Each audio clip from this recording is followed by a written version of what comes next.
So hey guys, welcome back to the channel. तो guys, जैसा कि तुमको पता है कि यार पोकेमॉन वर्ल्ड में जितने भी सारे पोकेमॉन्स हैं उन सबकी एक अलग लैंग्वेज होती है जो कि ह्यूमंस नहीं समझ सकते। हमको बस यही सुनाई देता है कि वो लोग बस अपना नाम लिए जा रहे हैं, पर एक्चुअल में वही उनकी लैंग्वेज होती है जो कि सिर्फ पोकेमॉन्स ही समझ सकते हैं। लेकिन यार पोकेमॉन एनिमे में हमको काफी सारे ऐसे पोकेमॉन्स भी दिखाए गए हैं जो कि ह्यूमन स्पीच में यानी कि इंसानों जैसे बात कर सकते हैं। तो यार आज की वीडियो में हम लोग ऐसे ही टॉप 30 पोकेमॉन्स के बारे में जानने वाले हैं जो कि बात कर सकते हैं। लेकिन यार इस लिस्ट में मैं सिर्फ ऐसे ही पोकेमॉन्स को इंक्लूड नहीं करने वाला जो कि सिर्फ ह्यूमन स्पीच के द्वारा बात कर सकते हैं, क्योंकि अगर सेम ही रखता तो मैं सब लिस्ट थोड़ी बोरिंग हो जाती। तो यार इसीलिए मैंने ऐसे भी काफी सारे पोकेमॉन्स को इंक्लूड किया है लिस्ट में जिनका इंसानों से बात करने का तरीका बहुत ही ज्यादा यूनिक है। तो यार वीडियो बहुत ही ज्यादा इंटरेस्टिंग होने वाली है, पूरे एंड तक जरूर देखना।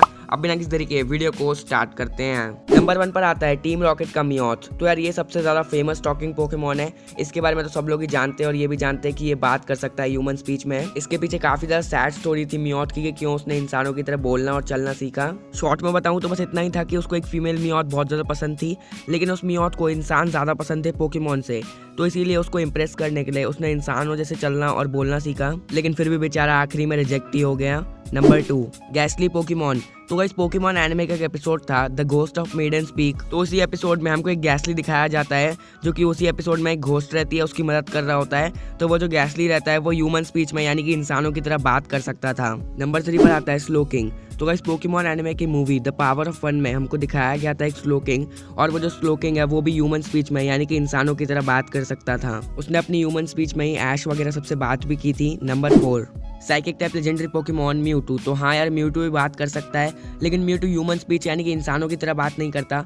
वो बात करता है अपनी टेलीपैथी की मदद से। टेलीपैथी का मतलब वो कुछ भी बोलता नहीं है, लेकिन उसको जो भी बोलना है वो चीज़ जो भी उसके मन में है वो डायरेक्ट सामने वाले के मन में चली जाती है और उसको पता चल जाता है कि म्यूटू जो है वो क्या बोलना चाहता है। तो ऐसे म्यूटू बात करता है और ऐसे ही बात करके वो ह्यूमन से इजीली कम्युनिकेट कर सकता है। नंबर 5, तो नंबर 5 पर आता है पोकेमॉन वर्ल्ड का गॉड आर्सियस। तो गाइस आर्सियस जो है वो भी ह्यूमन स्पीच यानी कि इंसानों की तरह बात कर सकता है, और हमने उसको बात करते हुए देखा था पोकेमॉन की movie Arceus and the jewel of life में। वैसे भी आर्सियस पोकेमॉन वर्ल्ड का गॉड है, तो यार उसके पास ये एबिलिटी तो होनी थी ह्यूमन स्पीच में बात करने की। Number 6, Santa Claus Lapras. तो गाइस पोकेमॉन एनिमे का एक एपिसोड था हॉलीडे हाइजिंक्स नाम का। उस एपिसोड में हमको सेंटा क्लॉज दिखाए जाते हैं और उनके पास एक पोकेमॉन रहती है जो कि है लैप्रेस, और वो टेलीपैथी की मदद से बात कर सकती थी इंसानों से। और टेलीपैथी का मैंने तुमको बता ही दिया है कि यार कैसे बात करते हैं टेलीपैथी की मदद से। Number 7, Ninetales. तो गाइस पोकेमॉन का एक एपिसोड था just waiting on a friend नाम का। उस एपिसोड में हमको एक नाइनटेल्स दिखाई जाती है और वो ऐश, ब्रॉक और मिस्टी से बात करने के लिए एक बहुत ही ज्यादा यूनिक ट्रिक का इस्तेमाल करती है। तो बेसिकली उस एपिसोड में वो एक इल्यूजनरी गर्ल बना देती है लोकोको नाम की, और जो भी उसको बुलवाना है वो उस लड़की से बुलवाती जाती है। उन लोगों को जो भी उसको बताना है वो उस लड़की के थ्रू वो उनको बताती जाती है। तो यार नाइनटेल्स का इंसानों से बात करने का तरीका मेरे को तो बहुत ही ज्यादा यूनिक लगा। Number 8, Tentacool Pokemon. तो गाइस पोकेमॉन का एक एपिसोड था टेंटाकूल और टेंटाक्रूल नाम का। तो उस एपिसोड में हमको एक बहुत ही ज्यादा बड़ा टेंटाक्रूल पोकेमॉन दिखाया जाता है और वो बात करने के लिए एक बहुत ही ज्यादा यूनिक तरीका चुनता है। वो मियोथ को माइंड कंट्रोल कर लेता है और फिर उसको जो भी बुलवाना है वो मियोथ के जरिए वो बुलवाता जाता है। Number 9, Lugia Pokemon. तो गाइस पोकेमॉन की movie the power of one में हमको लूगिया दिखाया जाता है और वो भी टेलीपैथी की मदद से बात कर सकता था। Number 10, डार्कराय Pokemon. तो गाइस डार्कराय जो है वो भी ह्यूमन स्पीच में यानी कि इंसानों की तरह बात कर सकता है, और हमको उसको बात करते हुए दिखाया भी गया था पोकेमॉन की मूवी द राइज ऑफ डार्कराय में। हमको दिखाया गया था उसको बात करते हुए, वो ह्यूमन स्पीच में बात कर सकता है। Number 11, Yamask Pokemon. तो guys Pokemon black and white का एक एपिसोड था a night in the Nacrene city museum. तो उस एपिसोड में हमको एक यमास्क पोकेमॉन दिखाया जाता है। उस यमास्क पोकेमॉन को कुछ तो बताना था, लेकिन वो खुद बोल नहीं सकता था। इसी वजह से उसने एक बहुत ही ज्यादा यूनिक ट्रिक इस्तेमाल की बात करने की। उसने क्या किया, उसने अपना मास्क जो है वो साइलेंट के मुंह पे पहना दिया और साइलेंट को पोजेस कर लिया यानी कि अपने वश में कर लिया, और फिर उसको जो भी बोलना था वो सब साइलेंट के थ्रू उसने बोल दिया। Number 12, Zoroark Pokemon. तो इस पोकेमॉन का एक एपिसोड था द आइलैंड ऑफ इल्यूजन नाम का। उस एपिसोड में हमको एक ज़ोरुआक दिखाया जाता है और वो बात करने के लिए एक बहुत ज़्यादा यूनिक ट्रिक इस्तेमाल करता है। वो जो अपना फॉर्म है वो नर्स जॉय में चेंज कर लेता है यानी कि नर्स जॉय जैसा बन जाता है, और फिर वो जो उसको बोलना है वो नर्स जॉय जैसा बन के वो बोलता है। Number 13, Shaymin Pokemon. तो वह शेमिन पोकेमॉन भी बात कर सकती है टेलीपैथी की मदद से। हमने उसको बात करते हुए देखा भी था। पोकेमॉन की movie Giratina and the sky warrior नाम की एक मूवी थी, उसमें हमने देखा था शेमिन को बात करते हुए। Number 14, mythical Pokemon hopper. तो गाइस हॉपर जो है वो दोनों तरीके से ही बात कर सकता है यानी कि ह्यूमन स्पीच इंसानों की तरह भी बात कर सकता है, या फिर वो टेलीपैथी की मदद से भी बात कर सकता है। वो दोनों तरीके से बात कर सकता है। हमने उसको दोनों तरीके से बात करते हुए देखा था पोकेमॉन की movie Hoopa and the clash of ages में। Number 15 legendary Pokemon Entei. तो गाइस एंटे जो है वो शायद से दोनों तरीके से ही बात कर सकता है, यानी कि टेलीपैथी और ह्यूमन स्पीच शायद से वो दोनों से बात कर सकता है, क्योंकि पोकेमॉन की movie the spell of unknown Entei में हमको दिखाया जाता है इंग्लिश डब में ये दिखाया गया था कि वो टेलीपैथी से बात करता है, लेकिन ओरिजिनल जापानीज डब में हमको दिखाया गया था कि वो नॉर्मल ह्यूमन स्पीच में ही बात कर रहा था, तो शायद से वो दोनों तरीके से बात कर सकता है। नंबर 16 क्यूरैम और रेशिरम। तो यार ये दोनों पोकेमॉन भी टेलीपैथी की मदद से बात कर सकते हैं। पोकेमॉन ब्लैक एंड व्हाइट की एक मूवी भी थी जहाँ पर हमने देखा था इनको टेलीपैथी की मदद से बात करते हुए। नंबर 17 ऐश और गो के रोटोम स्मार्टफोन्स। तो यार तुमने देखा होगा पोकेमॉन जर्नीज में ऐश और गो के जो स्मार्टफोन्स है रोटोम स्मार्टफोन्स वो भी बात कर सकते हैं ह्यूमन स्पीच में, यानी कि इंसानों की तरह बात कर सकते हैं। वो लोग बात करते हैं स्मार्टफोन के किसी फंक्शन की मदद से। Number 18 Zygarde Pokemon. तो गाइस ज़ायगाट भी टेलीपैथी की मदद से बात कर सकता है, हमने उसको बात करते हुए देखा था काफ़ी बार पोकेमॉन XYZ सीरीज में। Number 19 Naganadel Pokemon.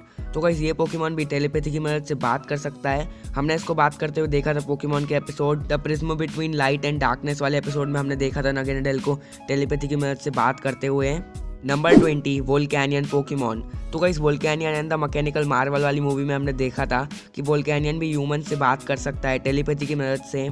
नंबर 21 पूरा स्वॉर्ड ऑफ जस्टिस ट्रायो, यानी कि कोबैलियन, टेराकॉइन, विरिजियन और केल्डियो। तो यार चारों के चारों पोकेमॉन बात कर सकते हैं टेलीपैथी की मदद से, हमने इनको बात करते हुए देखा भी था पोकेमॉन की movie Kyurem versus the sword of justice movie में। Number 22 Chatot Pokemon. तो गाइस ये पोकेमॉन भी ह्यूमन स्पीच में बात कर सकता है, मतलब ये खुद से तो बात नहीं कर सकता, लेकिन कोई भी चैटऑट के सामने कुछ भी बोलेगा तो चैटऑट जो है वो उस चीज़ को रिपीट कर सकता है या फिर किसी चीज़ को याद करके बाद में भी बोल सकता है, जैसे कि ओरिजिनल पैरॉट्स करते हैं। और हमने इसको ऐसा करते हुए बहुत ही सारे एपिसोड्स में देखा है पोकेमॉन के। Number 23 लार्विटार Pokemon. तो गाइस पोकेमॉन के एक एपिसोड अननोन एड्रेस में अननोन जो है वो ऐश, ब्रॉक और मिस्टी को अपने एक अलग ही डायमेंशन में पहुंचा देता है, और उस डायमेंशन में ऐश का जो लार्विटार रहता है वो ह्यूमन स्पीच यानी कि इंसानों की तरह बात कर पा रहा होता है। नंबर 24। तो यार नंबर 24 पर 4 पोकेमॉन आते हैं, क्योंकि उन्होंने सेम तरीके से बात किया था, इसी वजह से मैंने चारों को एक ही बार पर रख दिया है। तो सबसे पहले आते हैं गैसली और हॉन्टर। तो इन दोनों पोकेमॉन्स ने अ शिप फुल ऑफ शिवर्स नाम के एक एपिसोड में मियोथ का माइंड कंट्रोल करवा के उससे अपनी बात बुलवाई थी, यानी कि जैसे उस टेंटाक्रूल ने किया था माइंड कंट्रोल करके, वैसे ही इन दोनों पोकेमॉन्स ने भी किया था। फिर आता है डिओक्सीज। तो डिओक्सीज ने भी डिओक्सीज क्राइसिस नाम के एक एपिसोड में मियोथ का माइंड कंट्रोल करवा के उसके थ्रू अपनी बात बुलवाई थी। फिर आता है बीहीएम पोकेमॉन। तो इस पोकेमॉन ने भी कैपेसिया आइलैंड यूएफओ नाम के एक एपिसोड में मियोथ का माइंड कंट्रोल करवा के उसके थ्रू अपनी बात बुलवाई थी। Number 25 Zorua Pokemon. तो गाइस जोरुआ पोकेमॉन भी टेलीपैथी की मदद से कम्युनिकेट कर सकता है। जोरुआ ने Zorua can the master of illusion नाम की मूवी में कम्युनिकेट किया था टेलीपैथी की मदद से। नंबर 26 जर्नियस, कार्बिंक और डीएनसी। तो यार ये तीनों पोकेमॉन्स भी टेलीपैथी की मदद से कम्युनिकेट कर सकते हैं ह्यूमन से, हमने इनको Diancie and the cocoon of destruction नाम की मूवी में भी देखा था टेलीपैथी से कम्युनिकेट करते हुए। नंबर 27, नंबर 28 और नंबर 29। सबसे पहले आता है लुकारियो। तो लुकारियो भी टेलीपैथी की मदद से बात कर सकता है, हमने इसको पोकेमॉन की movie Pokemon ranger and the temple of sea वाली मूवी में देखा है टेलीपैथी से कम्युनिकेट करते हुए। फिर आता है जिराची। तो जिराची भी टेलीपैथी से कम्युनिकेट कर सकता है, हमने इसको जिराची विशमेकर मूवी में भी देखा था टेलीपैथी से कम्युनिकेट करते हुए। फिर आता है रॉल्ड्स। तो गाइस पोकेमॉन के एपिसोड डू आई हियर अ रॉल्ड्स नाम के एक एपिसोड में हमने देखा था कि रॉल्ड्स जो है वो भी टेलीपैथी की मदद से बात कर सकता है। Number 30 ultra beast Pokemon Kartana. तो गाइस कर्टाना जो है वो भी ह्यूमन स्पीच में यानी कि इंसानों की तरह बात कर सकता है, लेकिन ये जो भी बोलता है वो रिवर्स में बोलता है, यानी कि उल्टा बोलता है, लेकिन बोलता जो भी है वो ह्यूमन स्पीच में ही है। तो यार यही थे वो सारे पोकेमॉन्स जो कि बात कर सकते हैं। वीडियो कैसी लगी कमेंट्स में ज़रूर बताना। अगर वीडियो पसंद आई है तो वीडियो को एक लाइक ज़रूर कर देना। आज का लाइक है मैं 1K लाइक्स का तो कंप्लीट कर देना। और अगर चैनल पर नए हो यानी कि चैनल पहली बार देख रहे हो तो सब्सक्राइब करके बेल आइकन दबा देना, ताकि तुमको ऐसे ही पोकेमॉन का अमेजिंग कंटेंट देखने मिलता रहे। इंस्टाग्राम पर फॉलो करना चाहते हो तो लिंक डिस्क्रिप्शन बॉक्स में मिल जाएगी, जाके फॉलो कर लेना। आज के लिए इतना ही। Thanks for watching, bye bye.